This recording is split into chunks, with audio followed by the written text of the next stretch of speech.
నమస్తే, నేను మీ అశ్విని కుమార్.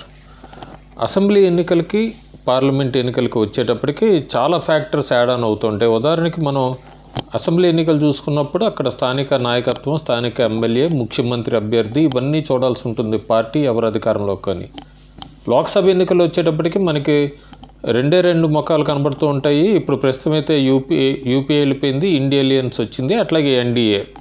ఈ రెండు వచ్చినప్పుడు ఒక పక్కన ప్రధానమంత్రి నరేంద్ర మోడీ ఇమేజ్ ఉంటుంది, రెండో పక్క ఇంకా డిసైడ్ కాలేదు కానీ ఎవరైనా మోడీ వర్సెస్ అన్నట్టుగా ఉంటుంది.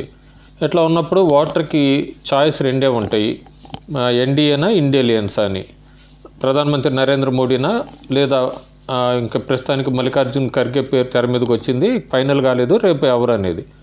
అలా వచ్చినప్పుడు ఓటరు చాలా క్లియర్ కట్గా వన్ సైడెడ్గా ఉంటాడు. అందులో గత 10 సంవత్సరాలుగా నరేంద్ర మోడీ పరిపాలన చూసున్నాళ్ళు, అంతకుముందు ఇండియా అలయన్స్ అయినా కూడా యూపీఏ పేరుతో కూడా వాళ్ళది కూడా ఒక 10 సంవత్సరాలు 2004 నుంచి 2014 దాకా వాళ్ళ రూలింగ్ కూడా చూశారు.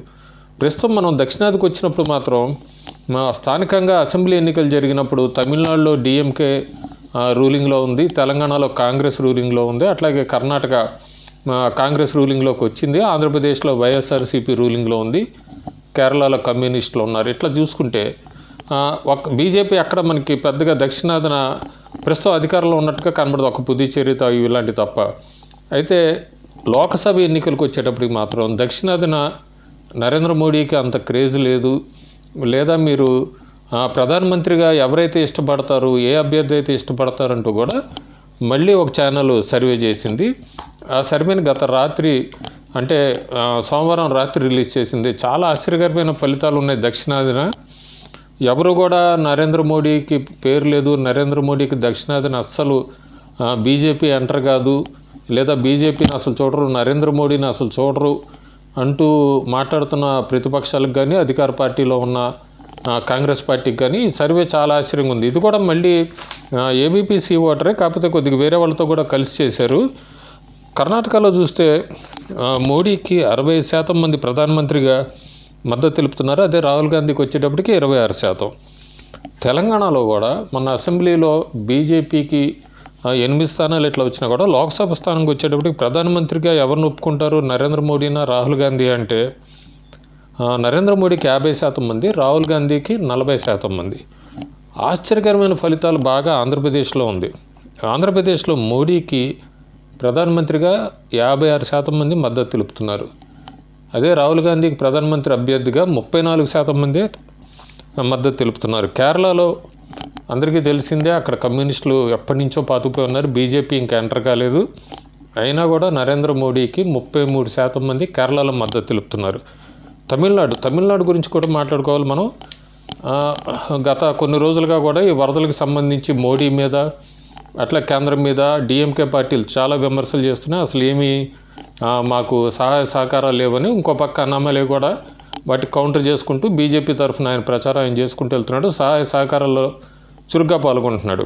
అయితే ఇక్కడ నరేంద్ర మోడీకి ఎంతమంది మద్దతు ప్రధానమంత్రిగా అంటే 31% మంది తమిళనాడులో ఈరోజు మద్దతు తెలుపుతున్నారు. రాహుల్ గాంధీకి 53% ఉంది. అయితే తమిళనాడులో చూసుకుంటే బీజేపీకి ముఖ్యంగా నరేంద్ర మోడీకి మద్దతు తెలిపే వాళ్ళ సంఖ్య గత 6 నెలల్లో 9% పెరిగింది. రాహుల్ గాంధీది అట్లాగే ఉంది, డిఎంకే వీళ్ళకి తగ్గిందనమాట. సో దక్షిణాదిన మొత్తం చూసుకుంటే మనం కర్ణాటకలో 60% మోడీకి మద్దతు తెలుపుతున్నారు, రాహుల్ గాంధీకి 26%.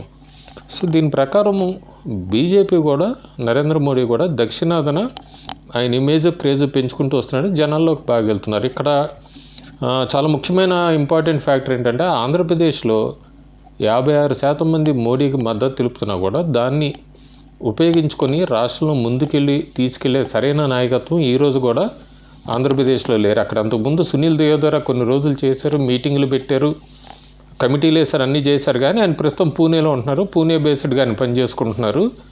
ఆంధ్రప్రదేశ్లో మాత్రం ఆ లోటు భర్తీ చేసేవాళ్ళు ఈరోజు కూడా లేరు.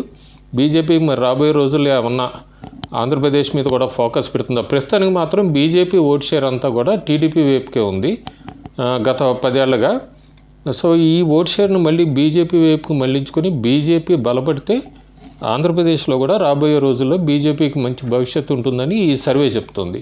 చూడాలి. ప్రస్తుతానికైతే దక్షిణాదిన బీజేపీ తన రూట్స్ని పెంచుకుంటుంది. గ్రౌండ్ లెవెల్, గ్రాస్ రూట్ లెవెల్లో నరేంద్ర మోడీ హవా కూడా ఇంకా తగ్గలేదు. సో రాబోయే రోజుల్లో దీని మీద బీజేపీ ఎట్లా ముందుకు అడుగులు వేసుకుంటూ వెళ్తుందో చూడాలి. Thank you.